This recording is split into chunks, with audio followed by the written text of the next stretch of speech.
नमस्कार, मैं हूं पवन त्यागी। राहुल गांधी भारत जोड़ो यात्रा अब अंतिम चरण में है और इस समय वो जम्मू में हैं।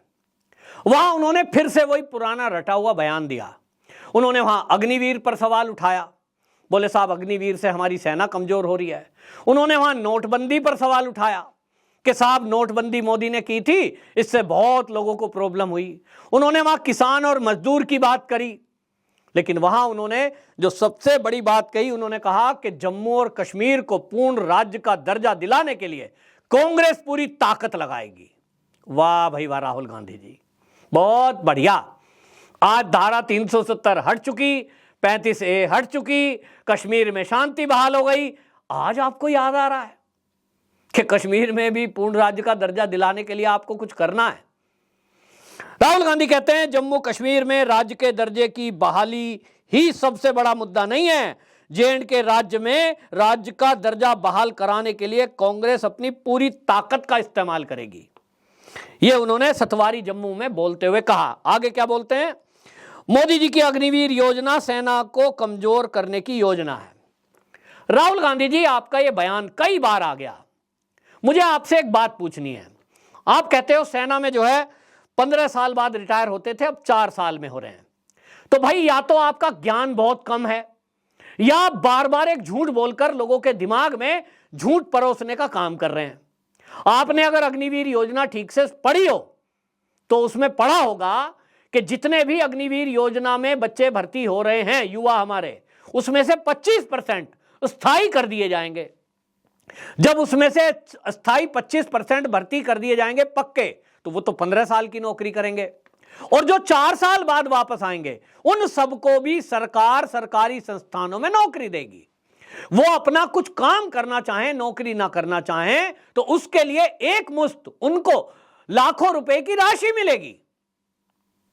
अपना कोई रोजगार करेंगे। कोई खेत किसान है, वो जाकर अपने गांव में लघु उद्योग लगाएगा। तो क्या वो रोजगार नहीं है? वो तो रोजगार औरों को देगा। क्या देश में नौकरी करना ही एक क्राइटेरिया है अच्छे रहने का? क्या मालिक बनना अच्छा नहीं है, नौकर ही बनाना है? कांग्रेस ने तो नौकर ही बनाए और उन्हीं की गिनती करवाई, हमने ये नौकर बनाए, ये बनाए। मोदी जी मालिक बना रहे हैं। रही बात यह कि आप बार बार इस बात को उठाते हो, अग्निवीर अग्निवीर अग्निवीर। तो राहुल गांधी जी जो सेना में अग्निवीर योजना में जा रहे हैं, तो आप उन सबको मूर्ख समझते हो कि आपके पास सबसे ज्यादा बुद्धि है। आपको तो अग्निवीर योजना बुरी दिखाई दे रही है, लेकिन वो जो बच्चे, जो युवा आज के, वो जो अग्निवीर योजना में लाइन लगाकर जा रहे हैं, जो छटनी होने पर रो रहे हैं कि मेरा नंबर नहीं आया, मैं रह गया, मैं 2 साल से तैयारी कर रहा था, मैं 3 साल से, वो सब मूर्ख हैं। उन्हें नहीं पता कि अग्निवीर योजना तो बहुत खराब है। राहुल गांधी जी से पूछ लो, बहुत खराब है, क्यों जा रहे हो? मत जाओ, परमानेंट नौकरी वाली में जाओ। आप अपने को सबसे ज्यादा बुद्धिमान समझते हो, उनको सबको मूर्ख समझ रहे हो। यह अपमान कर रहे हो उन युवाओं का जो अग्निवीर योजना में जा रहे हैं। आप ये सिद्ध करने की कोशिश में हो कि आपकी बुद्धि ज्यादा है, उनको ज्ञान नहीं है। कहां जाके लाइफ खराब कर रहे हैं। आपने यह तक कह दिया कि वो एक दिन सड़क पे भीख मांगेंगे। आपको यह शर्म नहीं आती कि आप बात किसके लिए कर रहे हो? सेना में गए हुए जवानों के लिए। आपके नेता दिग्विजय सिंह फिर से एक बार सर्जिकल स्ट्राइक पर सवाल उठा रहे हैं। आप कर रहे हो सेना की कमजोरी की बात। आप तो सेना का मनोबल तोड़ते हो। किस मुंह से आप बात कर रहे हो? दूसरा सवाल इन्होंने उठाया, बोलते हैं J&K में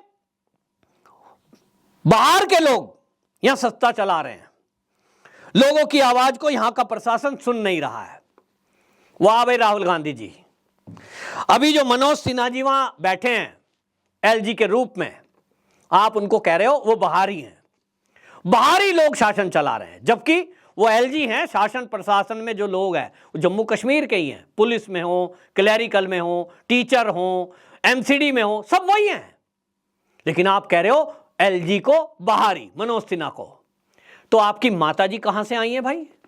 माफ करना, मैं ये सवाल कर रहा हूं।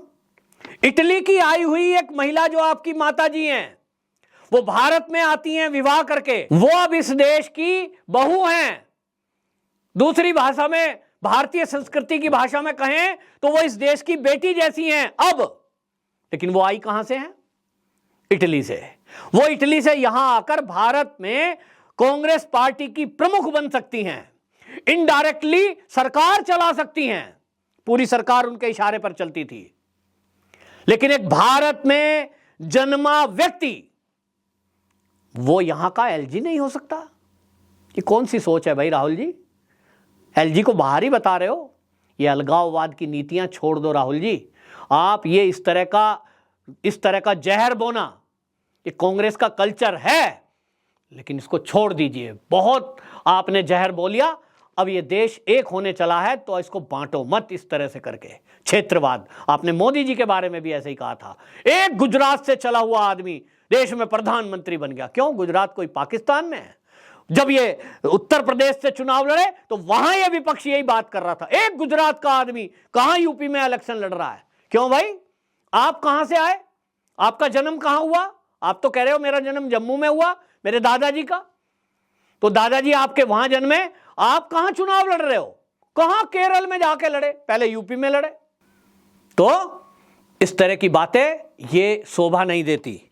फिर कहते हैं, ये क्या कह रहे हैं, और अब जो लोग हैं वो बाहर के चला रहे हैं। तो मेरा एक और राहुल जी आपसे पूछना, आप कह रहे हो बाहरी लोग चला रहे हैं, तो मनोज सिन्हा जी बाहरी हैं आपके हिसाब से। आज वो कश्मीर में आपके हिसाब से पूरी व्यवस्था चला रहे हैं। तो क्या किया मनोज सिन्हा जी ने? आतंकवाद खत्म कर दिया। वो थे तो भ्रष्टाचार खत्म होने को आया। सिस्टम में बैठे हुए गद्दार, उनको बाहर किया। और जब ये जम्मू कश्मीर के ही लोग जिनको आप तरफदारी दे रहे हो वो बैठे थे, तो उस समय मैं बताता हूं क्या हुआ। उस समय 1990 का नरसंहार हुआ। आज इक्का दुक्का घटनाओं को यदि छोड़ दें तो कोई बड़ी आतंक की घटना नहीं हो रही है। आपने नोटबंदी पर सवाल उठाया। नोटबंदी नहीं हुई थी तो रोज पत्थरबाजी सेना के ऊपर होती थी। आप जहां जम्मू में हो, अभी कश्मीर में पहुंचिए, वहां के लोग बताएंगे कि आज कहीं भी पत्थरबाजी की घटना नहीं होती है। आज वहां बम नहीं फटते हैं। ये बाहरी वहां बैठे हैं तो ये कंट्रोल कर पाए हैं। मनोज सिन्हा, उनको कह रहे हो ना, अगर ये कांग्रेस के होते, केंद्र में कांग्रेस होती, तो क्या कभी कोई कल्पना कर सकता है कि जो आज कश्मीर में शांति हुई है वो हो सकती थी? जो पाकिस्तान का हाल रख के छोड़ा है वो हो सकता था? जो देश 5वीं सबसे बड़ी अर्थव्यवस्था बना है ये हो सकता था? जो सेना पे राफेल आए हैं ये कभी हो सकता था? जो चीन के बॉर्डर पर अरुणाचल प्रदेश और लद्दाख में सड़कों का जाल बिछा है ये कभी हो सकता था? नहीं होता। नहीं आपने किया था। आज भारत की सेना के पास अपने जहाज हैं, अपनी पनडुब्बी है, अपनी मिसाइल हैं, अपनी वैक्सीन है। ये मोदी सरकार से हो रहा है, आपसे तो ना होगा। तो फिर आप इस तरह की बयानबाजी दे रहे हैं, पूरी ताकत आप कश्मीर में लगा देंगे।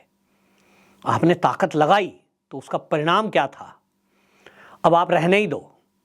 अब ताकत देश के राष्ट्रभक्त लोग लगाएंगे और देश के सनातनी लगाएंगे। अब नंबर हमारा है और ऐसा जोर लगाएंगे 2024 में कि कांग्रेस का एक भी सांसद ना आने पाए। मैं तो कहता हूं एक भी नहीं आना चाहिए।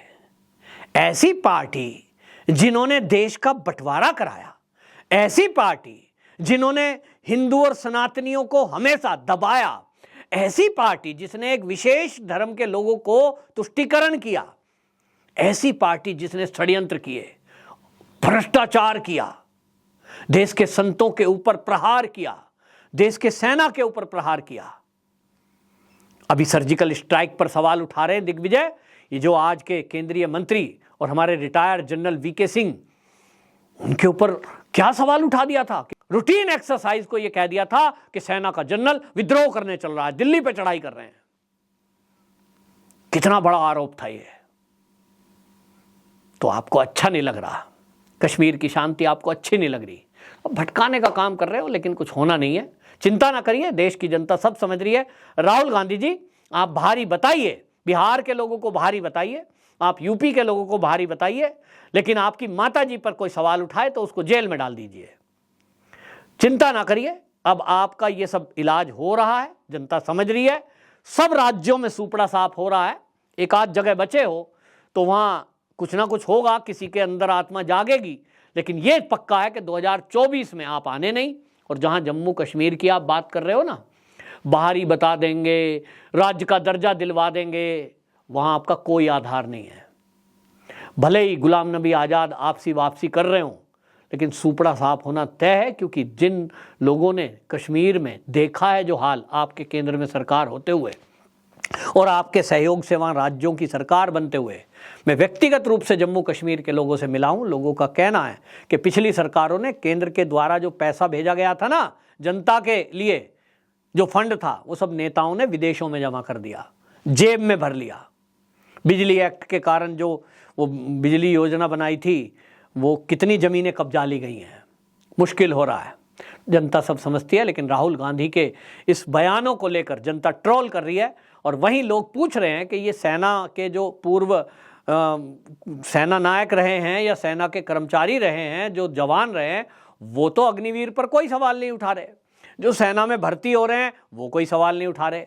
नोटबंदी पर कोई गरीब आदमी ये नहीं कहता सुनेगा आज की डेट में कि हम परेशान हुए। लोग कहते हैं अच्छा है, नोट किसके बर्बाद हुए? जिनके पास नोटों का बंडल था। तो गरीब तो खुश था उस समय भी और आज भी। राहुल गांधी के पेट में दर्द क्यों अभी तक नहीं गया, इसके समझने के लिए जनता समझ रही है कि जिसका नोटों का बंडल नुकसान हुआ होगा, दर्द तो उसी को हुआ होगा ना। मुझे और आपको कोई फर्क पड़ा है क्या? दर्शक में बताएं जरा। हमें तो कोई फर्क नहीं पड़ा। मेरे पास कोई ऐसे नोट नहीं थे कुछ 2, 4, 5 हजार, वो बदले गए आराम से।